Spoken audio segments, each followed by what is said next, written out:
काम किया। आरएसएस देश में जहाँ भी गई है वो वहीं दंगे करवाए। गुजरात में रही वहाँ पे करवा दिए, पटेल नॉन पटेल के करा दिए। महाराष्ट्र में गई वहाँ मराठा नॉन मराठा करवा दिया। हरियाणा में रही जाट नॉन जाट करा दिया।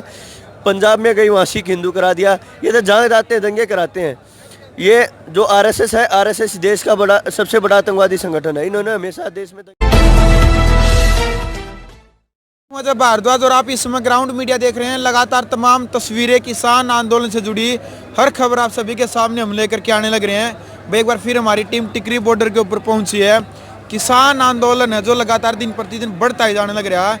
कड़ाके की ठंड है और ऊपर तो मतलब बारिश भी होने लग रही है मीठी मीठी। धर्मेंद्र हुड्डा मौजूद हमारे साथ। लगातार 38 से 39 दिन हो गए भाई साहब यहीं पर डटे हुए हैं, किसानों की सेवा में लगे हुए हैं। जो इनका संघर्ष है वो लगातार मतलब इस जो सेवा है वो अपनी देती रहे हैं। भाई साहब राम राम। राम राम भाई। कैसे हो धर्मेंद्र भाई? बिल्कुल बढ़िया भाई। क्या कहना चाहेंगे, क्योंकि सरकार की केवल किसान नेताओं के साथ मुलाकात चल रही है लेकिन अभी तक कोई समाधान नहीं है। कल फिर मुलाकात है, क्या लगता है सरकार झुक पाएगी? जो ये देश का जनरल डायर है ना, हिटलर, जो नरेंद्र मोदी जी, ये चाह रहा है कहीं ये बिल वापस ले ले और तेरी इंटरनेशनल लेवल पे बेइज्जती हो जा, या तेरे जो आरएसएस का जो संगठन है या जो बीजेपी की जो इन्होंने बकवास फैला रखी है देश के अंदर, कहीं उसकी उसकी छवि पे कोई बात आ जाए। वो इसमें खुद पे ये लगा उस चीज़ को पर्सनल लिए बैठा है। नहीं तो उसको ये देखना चाहिए जनरल डायर से कम नहीं है नरेंद्र मोदी। 43 हमारी शहादत हो गई। सुबह हमारे एक ताऊ हैं वो यहीं से शहीद हुए हैं। और रही बात बिलों की, बिल तो हर हाल में वापस करने पड़ेंगे इनको, हर हाल में, चाहे उसके लिए हमने कुछ भी करना पड़े। हमारे बुजुर्ग, हमारे जो किसान नेता, हमारा हरियाणा पंजाब से पूरे देश के किसानों की वजह वहाँ से जो भी आदेश आएगा वो ये कहेंगे ना, मतलब जो भी कहेंगे उसी को पूरा कर देंगे। और चाहे इसके लिए हमने कुछ भी बड़ी से बड़ी कुर्बानी देनी पड़े, कुछ भी करना पड़े, ये बिल हर हाल में वापस करवा के जाएंगे। देखो बबीता फोगाट है जो भारतीय जनता पार्टी की नेत्री हैं, उन्होंने फेसबुक पर लिखा है, ये लिखा है कि कुछ फेसबुक अपनी राजनीति चमकाने का कार्य कर रहे हैं। क्या कहना चाहेंगे? और बार बार कह रही है कि विपक्ष इसको बरगलाने का कार्य कर रहा है भोले भाले किसानों को। क्या कहना चाहेंगे इसके बारे में? ये जवाब तो उन्होंने देना चाहिए जिसको उसने बोला है। और रही बात, उन्होंने नाम नहीं लिखा, उन्होंने लिखा कुछ फेसबुक किया। हाँ, मैं समझता हूँ उसने किसको बोला है। जी। बात ऐसी है, मैं किसी को पर्सनल लेके नहीं कहना चाहता, ना यहाँ पे राजनीति कोई बात करना चाहता, क्योंकि इस समय सब नेता घर बैठे हैं। नहीं तो सबको बीच में आना चाहिए। किसानों की वोट लेते हैं। एक वो हमारे हरियाणा को ईमान स्वाभिमान सब कुछ बेचने वाला दुष्यंत चौटाला, उसने देश के क्या इस हरियाणा के जो स्वाभिमान के साथ खेला है। अब उसका समय था चौधरी देवलाल जी की नीतियों को वापस करके, उनकी भावनाओं को समझ के, उनके त्याग बलिदान को याद करके इस्तीफा देना चाहिए था। और हरियाणा में अगर सरकार पड़ती है, इंटरनेशनल लेवल पे एक मैसेज आता और आज सरकार गिरती तो बहुत बड़ा ये देश में खतरे की घंटी पैदा हो जाती। लेकिन बबीता फोगाट को क्या कहें, वो तो इतने गंदे लेवल पे गुजरी हुई है। वो तो आरएसएस के ये लगाओ उसमें जिकुड़ चुकी है। हर तरह हर चीज़ में उसने हिंदू मुस्लिम दिखाई देता है। हर तरह से उसने, ये अब किसान दिखाई नहीं देते जिन किसानों ने इसके दंगलों में सहायता की है। जब ये कुश्ती लड़ती थी टीवी पे, इसका इतना ज़्यादा सपोर्ट करते थे, तन मन धन से इनका सपोर्ट किया। उस परिवार का, एक फोगाट परिवार का इतना बड़ा नाम रहा, उसने उसको कलंकित करने का काम किया। और रहे उसकी बात, उसको ज़्यादा सीरियस लेने की बात नहीं है। वो चाहती यही है वो किसानों के बारे में या किसी धर्म के बारे में कोई टिप्पणी करे और लोग उसको हवा दे।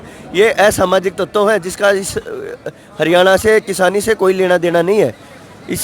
इसका मैं कोई रिप्लाई भी नहीं करना चाहता। और जिसको ये बोल रही है, मैं तो उन भाइयों से कह रहा हूँ उसका अच्छे से जवाब दो। और जिस दिन हमारे ऊपर बात आओगी जवाब अच्छे से हम दे देंगे। जाट आंदोलन में भी आपका प्रमुख चेहरा था, अभी तक आप जमानत पे हैं। किसान आंदोलन को बीजेपी बार बार करे कि जाट आंदोलन की तर्ज पर ही चल रहा है, अपने आप पीछे हट जाएगा। क्या लगता है किसान आंदोलन में और जाट आंदोलन में क्या फ़र्क नज़र आ रहा है, क्योंकि आप दोनों आंदोलनों में शामिल हैं? देखो, जाट आंदोलन अकेला जाटों का आंदोलन नहीं था, 36 बिरादरी का आंदोलन था। अगर वो अकेला जाटों का होता तो अकेले जाटों के बच्चे शहीद होते। उसमें 36 बिरादरी के भाई शहीद हुए, 18 जाट और 12 नॉन जाट। और ये किसानों का जो आंदोलन है, ये मजदूर किसान 36 बिरादरी, मतलब पूरे देश का क्या दुनिया का आंदोलन बन गया। ये किसान आंदोलन नहीं है, जन आंदोलन बन गया, लोगों की भावनाओं से जुड़ गया। अब आप यहाँ देखोगे ना, घर से आते हैं लोग, इतना सामान लेके आते हैं, यहाँ पे सामान खराब होने लग रहा है। तो ये लोगों की भावना ही तो है, और क्या है। और रही बात ये जाट आंदोलन की, ये तो उसने भड़काने का, आरएसएस ने धर्म जाति को बांटने का काम किया। आरएसएस देश में जहाँ भी गई है वो वहीं दंगे करवाए। गुजरात में रही वहाँ पे करवा दिए, पटेल नॉन पटेल के करा दिए। महाराष्ट्र में गई वहाँ मराठा नॉन मराठा करवा दिया। हरियाणा में रही जाट नॉन जाट करा दिया। पंजाब में गई वहाँ सिख हिंदू करा दिया। ये तो जहाँ जाते हैं दंगे कराते हैं। ये जो आरएसएस है, आरएसएस देश का सबसे बड़ा आतंकवादी संगठन है। इन्होंने हमेशा देश में दंगे कराए। इनका इस देश से कोई लेना देना नहीं है। ये तो लाशों से गुजर के नरेंद्र मोदी जी और अमित शाह ये लाशों से गुजर के लाशों पे एक कदम रख के वहाँ तक पहुँचे। अगर हरियाणा में और न इस देश के अंदर मुसलमान ना होते और साइड में पाकिस्तानी होता, ये सत्ता में नहीं आने थे। इन्होंने तो एक धर्म हिंदू मुस्लिम के नाम पे जहर घोल के, हिंदू मुस्लिम के नाम पे एक लोगों को डरा के, मंदिरों के नाम पे लोगों को डरा के, हिंदुत्व को खतरा बता के, मुसलमानों को ये दिखा के ये देश पे कब्जा कर लेंगे, इस तरह की इन्होंने भावनाओं को लोगों को भड़का के इस तरह ये कुर्सी पे आके बैठे। इन्होंने तो लाशों पे कदम रखे। गुजरात में बहुत बड़े हिंदू मुस्लिम के दंगे करा के वहाँ तक पहुँचे। इनको कुछ फर्क नहीं पड़ता। 10-20 लाख लोग मर जाए, हज़ारों आदमी मर जाए, इनको कुछ फर्क नहीं पड़ता। ये तो लाशों से गुजर के वहाँ तक पहुँचे।